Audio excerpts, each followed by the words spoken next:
Suling Emas, Jilid 11 bagian 2. Namun Lucian adalah seorang yang amat cerdik.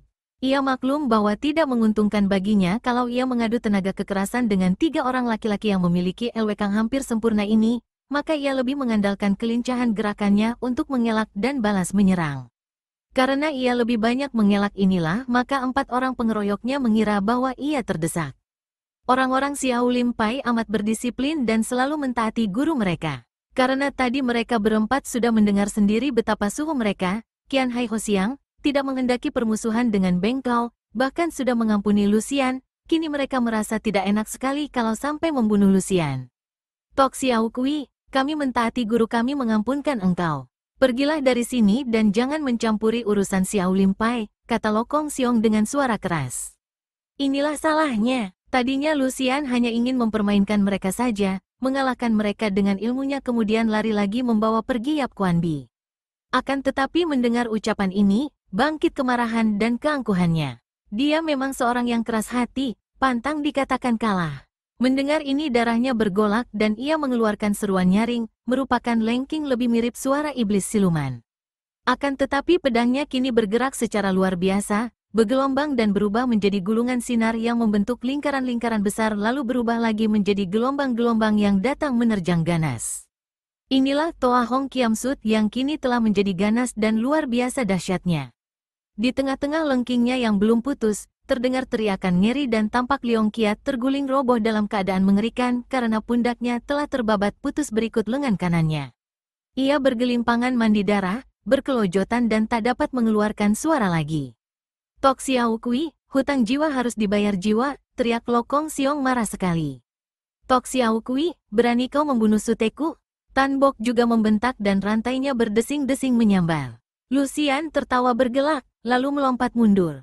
Ketika ketiga orang pengeroyoknya yang menyangka dia hendak kabur itu mendesaknya, tiba-tiba tangan kirinya bergerak dan sinar merah menyambar ke arah mereka. Celaka, Tan Liu Nio berseru. Karena dia berada paling belakang, maka ia sempat melihat gerakan ini dan dapat mengelak. Akan tetapi 2 orang suhengnya yang jaraknya terlalu dekat, terlambat mengelak. Mereka dapat melindungi tubuh atas dengan putaran senjata, akan tetapi paha kanan masing-masing telah terkena jarum siang Tok Chiam. Seketika hidung mereka mencium bau amis akan tetapi harum, maka maklumlah mereka bahwa mereka terkena senjata beracun. Namun keduanya masih belum roboh dan masih memutar senjata. Lucian tidak berhenti sampai di situ. Begitu tangan kirinya menyambitkan jarum, ia telah menerjang maju lagi mainkan pedangnya dengan jurus dari ilmu pedang Toa Hong Kiam Sut yang dahsyat. 2 kali pedangnya berkelebat dan robohlah Lokong Xiong yang tertembus pedang lehernya, dan Tan Bok yang hampir putus pinggangnya, perutnya robek dan isi perutnya keluar. Mereka berdua tidak menderita lama, cepat menghembuskan napas terakhir menyusul arwah Leong Kiat yang tewas lebih dulu.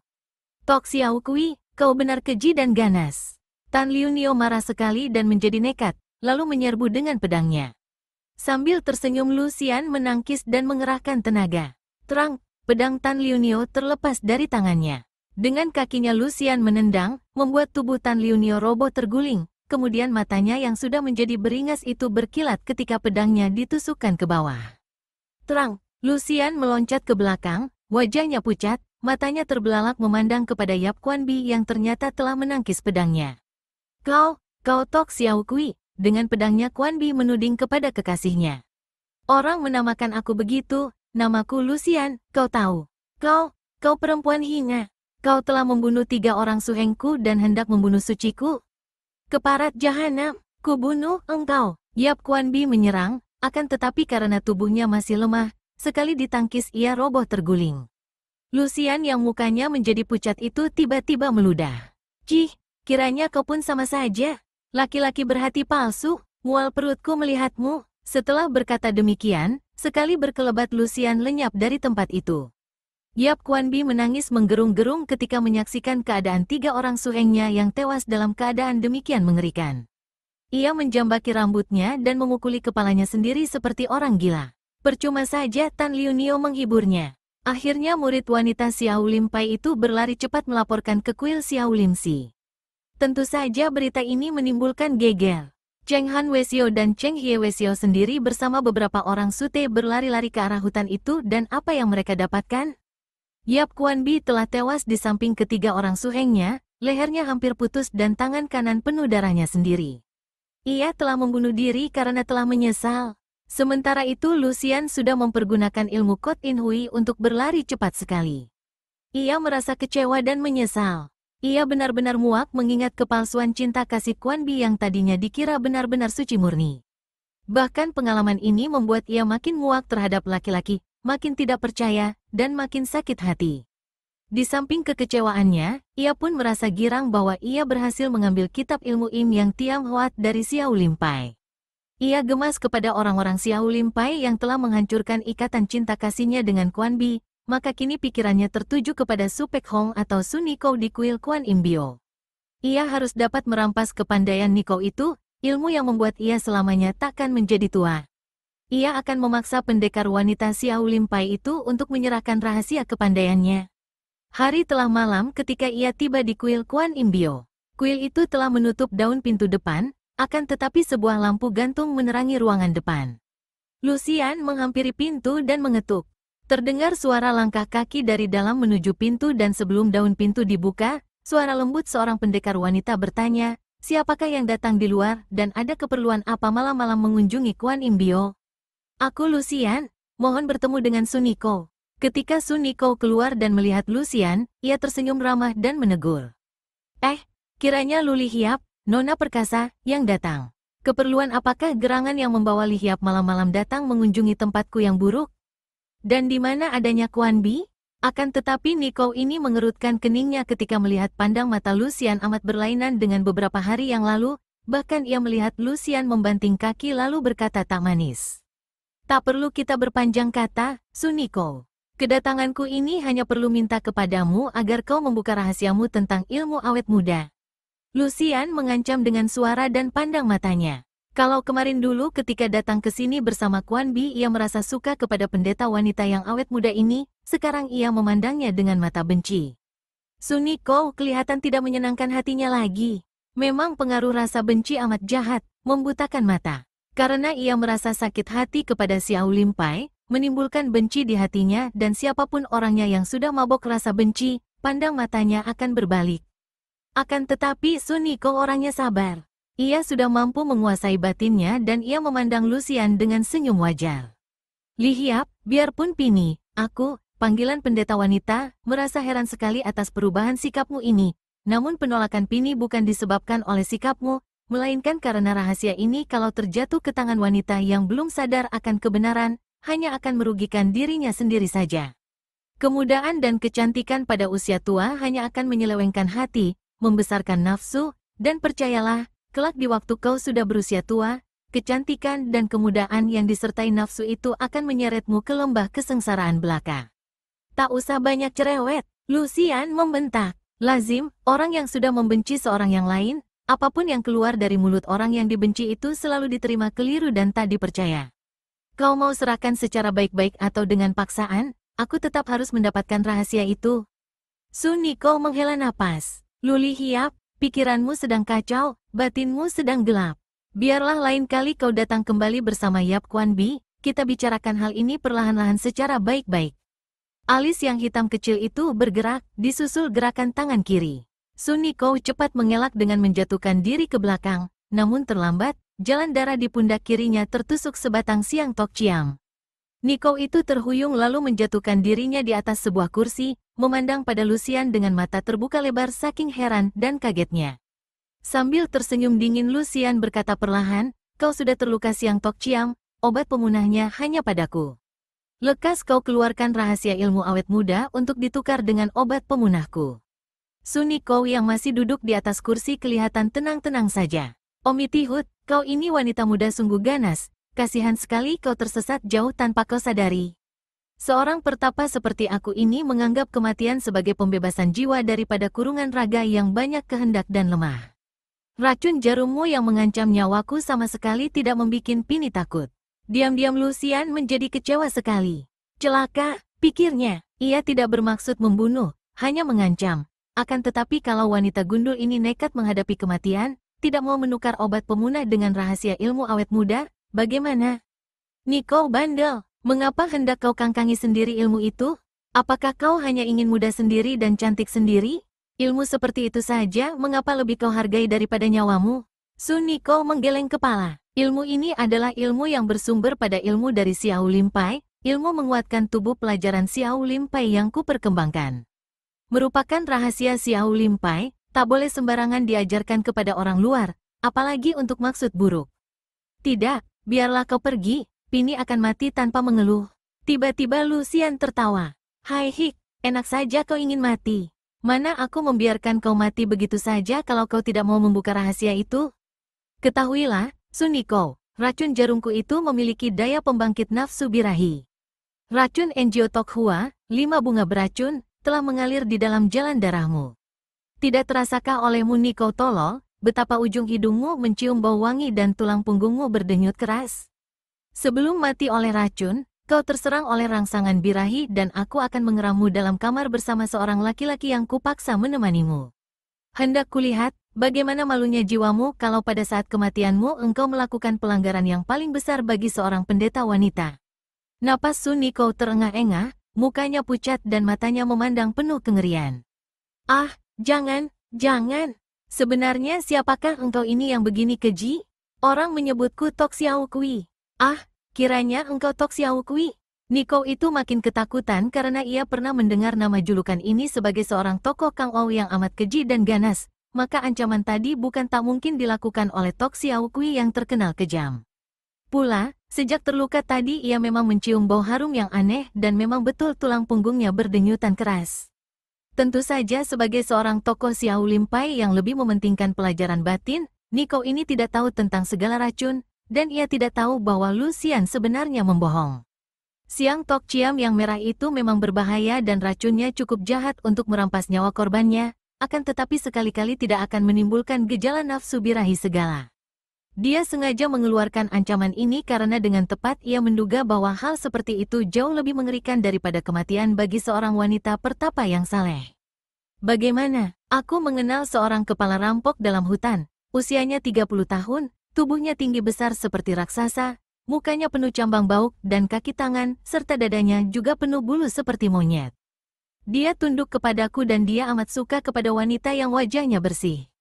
Tentu dia akan senang sekali mendapatkan engkau yang masih kelihatan muda dan cantik ini. Sun Niko bergidik, meremang bulu tengkuknya mendengar gambaran tentang laki-laki itu. Tak tertahan lagi ia menangis, hal yang selama 10 tahun lebih tak pernah ia lakukan. Baiklah, baiklah, kuberikan rahasia ilmu itu kepadamu. Ia lalu masuk ke dalam kamar dan keluar lagi membawa sebuah kitab tipis tulisan tangan hasil pekerjaannya sendiri. Tidak mudah mencapai tingkat seperti aku, katanya. Untuk dapat mengalahkan kerusakan kulit daging dan tulang, kau harus memiliki dasar ilmu Ikin Sui Jue, ganti otot cuci sumsum, dan untuk pelajaran itu, menyesal Pini tidak dapat memberi karena kitabnya tersimpan di Xiao Limpai. Akan tetapi seorang berkepandaian tinggi seperti engkau ini tentu akan dapat mempelajarinya dengan mudah. Hanya saja, ilmu Ikin Sui Jue yang paling hebat di dunia ini hanyalah dari Gobi Pai, di samping Xiao Limpai tentu saja. Nah, setelah kau memiliki ilmu itu, engkau pelajari semedi seperti tertunjuk dalam kitab ini, dan makan akar serta daun yang sudah tertulis lengkap pula di situ. Cepat Lucian menyambar kitab itu dan membuka-bukanya sebentar. Ia percaya bahwa Niko itu tidak akan membohonginya, maka ia pun lalu mengeluarkan obat pemunah dari sakunya sambil tertawa. Siang Tok Ciam, senjata rahasiaku memang mematikan, akan tetapi mana bisa membangkitkan nafsu birahi? Niko itu marah sekali, bangkit berdiri dan menahan diri sedapatnya untuk tidak memaki-maki. Akan tetapi setelah memberikan obat pemunahnya, Lucian sudah melompat keluar dan menghilang di tempat gelap sambil membawa kitab yang amat diinginkannya itu. Sun Niko kembali menjatuhkan diri di atas kursi dan menarik napas panjang berkali-kali. Su Pek Hong, Su Pek Hong, inilah hukumannya kalau orang tidak mentaati nasihat guru. Mendiang Suhu dahulu pernah bilang bahwa ilmu awet muda ini mengandung sifat berbahaya dan tidak baik karena menentang hukum alam. Betul, kau hanya menghendaki awet muda demi kesehatan. Namun wanita lain tentu akan menganggapku pesolek dan ingin cantik selalu. Dan wanita yang selalu ingin cantik seperti ingin mendapat perhatian dan pujian laki-laki. Ah, betapa memalukan. Su Pek Hong, kau sudah tua, mengapa tidak mau menerima kekuasaan alam? Jadilah nenek-nenek yang penerima, hadapilah kematian usia tua yang sewajarnya, dan tentu tidak akan mengalami hal yang begini memalukan. Dengan wajah duka pendeta wanita ini lalu mempergunakan obat pemunah racun yang ditinggalkan Lucian. Harta benda, kepandaian, dan kekuasaan duniawi adalah anugerah, bukti kemurahan Tuhan kepada manusia. Namun dalam anugerah ini terbawa pula ujian yang amat berat. Siapa yang kuat menerima anugerah ini, ia akan dapat menikmatinya lahir batin. Sebaliknya, mereka yang tidak kuat menghadapi ujian ini, hanya akan menikmati pada lahirnya saja, sedangkan pada batinnya mereka akan mengalami kemunduran yang akan membawa mereka kepada kesengsaraan. Namun di antara 3 macam anugerah itu, yang paling berbahaya akibatnya bagi mereka yang tidak kuat adalah kekuasaan. Harta benda dapat menjadikan orang menjadi hamba nafsunya sendiri, kepandaian dapat menjadikan orang menjadi sombong, tinggi hati dan memandang rendah orang lain. Akan tetapi kekuasaan yang timbul dari kekuatan ataupun kedudukan, amatlah berbahaya karena dapat menjadikan orang sewenang-wenang terhadap orang lain, mau menangnya sendiri saja tanpa menghiraukan tata susila dan peri kemanusiaan. Liu Lucian termasuk orang yang mendapat anugerah kekuatan, hasil daripada banyaknya macam ilmu silat yang ia kuasai. Makin pandai, makin kuatlah dia dan makin besar kekuasaannya terhadap orang lain mentaati kehendaknya. Ia menjadi mabok akan kekuatan sendiri, ingin menang sendiri dan tidak peduli akan peri kemanusiaan. Makin ia turuti nafsunya, maka makin hebatlah nafsu menggulung dirinya. Makin ia turuti kemurkaannya akan ilmu, ia makin tidak puas dan menghendaki lebih. Sepak terjangnya makin liar menjadi jadi, sehingga beberapa tahun kemudian nama Tok Xiao Kui menggemparkan dunia persilatan sebagai seorang tokoh yang ganas, liar, kejam dan ditakuti. Untuk mematangkan ilmu yang dirampasnya dari Sun Yikou, seorang diri Lucian memasuki Gobi Pai. Ia berhasil mencuri kitab Kepsa Sengkong, kitab ilmu 13 bintang, yang selain mengajarkan latihan elwekang dan langkah-langkah kaki, juga ilmu Ikin Sui Jue, ganti otot mencuci sum-sum, seperti yang ia butuhkan. Ilmu kepandaiannya meningkat cepat sekali dan kini Tok Xiao Kui Liu Lucian benar-benar menjadi seorang wanita sakti yang sukar dicari tandingannya. Di Gobi Pai ia dikeroyok para Wesio, akan tetapi sanggup melarikan diri dengan hanya menderita luka ringan setelah merobohkan banyak Wesio Gobi Pai yang terkenal kosen. Bukan hanya Gobi Pai yang ia serbu, juga ia naik ke puncak Hoasan, mencuri pedang pusaka Pek Giok Kiam, pedang pusaka Kumala Putih, yang menjadi pedang pusaka Hoasan Pai. Dalam pertempuran di Hoasan, ia dikeroyok dan berhasil merobohkan 5 orang anak murid Hoasan Pai yang tewas oleh pedangnya yang ganas dan dahsyat. Kemudian ia lari lagi sehingga semenjak saat itu ia menjadi seorang buruan, dicari dan dikejar oleh orang-orang Xiaolim Pai, Gobi Pai dan Hoasan Pai. Namun berkat gerakannya yang lincah, ginkangnya yang tinggi serta kecerdikannya yang seperti setan, ia selalu berhasil meloloskan diri. Bukan hanya itu semua kehebohan yang ia perbuat di dunia Kangou.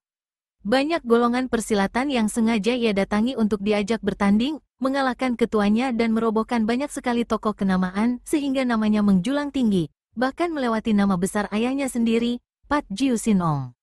Yang paling hebat adalah ketika ia mendatangi Kong Tong Pai karena mendengar berita bahwa ilmu pedang Kong Tong Pai amat lihai. Ia datang sengaja hanya untuk menantang ketua Kong Tong Pai bertanding ilmu pedang. Juga di Kong Tong Pai ini Lucian merobohkan banyak tokoh, sungguh pun ia belum sanggup mengalahkan ilmu pedang ketua Kong Tong Pai yang bernama Kim Leng Tosu.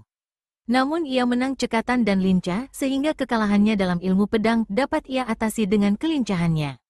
Demikianlah selama 10 tahun Lucian malang melintang di dunia Kangou. Ilmu kepandaiannya makin hebat, akan tetapi berkat ilmunya awet muda, wajahnya masih tetap cantik jelita, tubuhnya menyiarkan keharuman yang khas, sedangkan bentuk tubuhnya masih menggairahkan seperti seorang gadis remaja. Betapapun liar dan ganas watak Lucian, sebagai seorang ibu kadang-kadang ia merasa rindu kepada putranya, Busong. Rasa rindu inilah yang akhirnya membawa kedua kakinya melangkah menuju Provinsi Shanxi. Pada waktu itu, kerajaan Qin Muda telah roboh, terganti dengan kerajaan baru yang disebut Kerajaan Han Muda. Provinsi Shanxi telah berdiri sendiri dan menjadi kerajaan Hohan. Akan tetapi alangkah kecewa hatinya ketika ia mendengar kabar bahwa bekas suaminya, Kam Si-ek, telah meletakkan jabatan dan telah pindah. Tak seorang pun tahu kemana pindahnya Kam Si-ek, bekas suaminya. Hatinya menjadi dingin kembali dan ia hanya percaya bahwa putranya, Busong, tentu saja hidup aman sentosa di samping bekas suaminya. Lucian termenung sambil makan di sebuah rumah makan di kota Raja Hohan. Ingin ia menangis kalau teringat akan putranya, namun hatinya yang keras mencegahnya berduka lebih lama lagi. Lebih baik dia tidak mengenal aku sebagai ibunya, demikian pikirnya. Bagaimana kalau putranya itu bertemu dengannya dan mengenalnya sebagai seorang ibu yang meninggalkan anaknya? Apalagi kalau mengenal bahwa ibunya adalah Tok Xiaokui, iblis betina yang ditakuti orang? Lucian tersenyum, dan dengan gemas ia meneguk cawan araknya yang ke-9 kalinya. Cara ia menuangkan arak ke mulut dan langsung ke perut melalui tenggorokan menandakan bahwa ia sudah biasa dengan minuman keras ini. Memang jarang sekali ada wanita yang dapat minum arak seperti dia itu. Cara ia minum benar-benar cara seorang setan arak minum. Tiba-tiba Lucian menengok ke kiri. Perasaannya yang tajam membuat ia tahu bahwa ia diperhatikan orang dari arah kiri. Pemuda yang sedang memandangnya itu nampak gugup, hendak menundukkan muka atau pura-pura tidak melihat. Namun pandang matanya seakan-akan lekat pada wajah ayu itu. Lucian tersenyum, membuang muka akan tetapi matanya yang tajam mengerling, tajam melebihi pedang. Hatinya pun tergetar, betapa tidak, pemuda itu tampan bukan main. Tubuhnya tinggi tegap, mukanya halus putih seperti muka wanita, namun alisnya hitam tebal, matanya lebar bercahaya terang dan tajam seperti mata harimau. Wajah tampan dan tubuh tegap seorang pria ganteng selalu masih menggerakkan hati Lucian, biarpun usianya sudah 40 tahun. Semenjak hatinya yang mengalami cinta kasih telah dikecewakan oleh Kam Si-ek, Tan Hui dan yang terakhir murid Xiao Lim Pei Yap Kuan Bi, ia menganggap pria hanya manusia jenis lain yang menarik, dan hanya tepat dijadikan permainan belaka untuk memuaskan nafsunya. Semenjak ia merantau, banyak sudah pria yang jatuh bertekuk lutut oleh kecantikannya yang luar biasa. Tetapi setelah Lucian mempermainkannya dan laki-laki itu benar-benar telah roboh hatinya, selalu Lucian meninggalkannya pergi dan tertawa puas melihat bekas kekasih ini menjadi patah hati, menjadi gila atau setengah gila. Selagi Lucian berdebar hatinya bertemu dengan seorang pemuda tampan remaja yang paling tinggi berusia 22 tahun ini, tiba-tiba terdengar angin mendesir dan pandang mata Lucian yang tajam dapat melihat berkelebatnya senjata rahasia halus menyambar ke arah si pemuda tampan. Lucian merasa khawatir sekali melihat sikap pemuda itu seperti seorang pemuda pelajar yang tak mengerti ilmu silat, maka ia lalu menjemput nasi dengan sumpitnya dan sekali menggerakkan tangan, nasi itu menyambar ke arah sinar senjata rahasia menjadi butiran-butiran nasi dan runtuh ke bawah tanpa mengeluarkan suara. Pemuda itu masih enak-enak minum araknya dan memang ia tidak tahu akan adanya bahaya yang tadi mengancam nyawanya. Setelah senjata-senjata rahasia jarum itu runtuh, terdengar orang berseru di luar rumah makan, "Biar ada yang melindungi, kita harus bunuh pangeran ini." Dan muncullah 3 orang laki-laki tinggi besar yang membawa golok telanjang di tangan. Pemilik rumah makan dan 2 orang pelayannya ketakutan, juga 2 orang lain yang sedang duduk makan di situ lari keluar. Pemuda tampan itu pun kelihatan terkejut sekali mendengar ucapan ini, bangkit berdiri dari kursinya dan mukanya pucat. Gerakan ini saja meyakinkan Lucian bahwa pemuda yang diserang tadi benar-benar tak pandai silat, maka ia melirik ke arah 3 orang tinggi besar itu. Orang-orang yang kasar akan tetapi tidak seperti penjahat. "Tolong, tolong!" teriak pemuda itu saat melihat 3 orang tinggi besar itu menyerbu ke arahnya. Lucian tidak mau tinggal diam saja. Tangan kirinya bergerak tanpa ia bangkit dari kursinya. Terdengar 3 orang itu berteriak kesakitan dan roboh bergulingan menabrak meja kursi. Mata mereka mendelik, dari dalam hidung dan telinga keluar darah.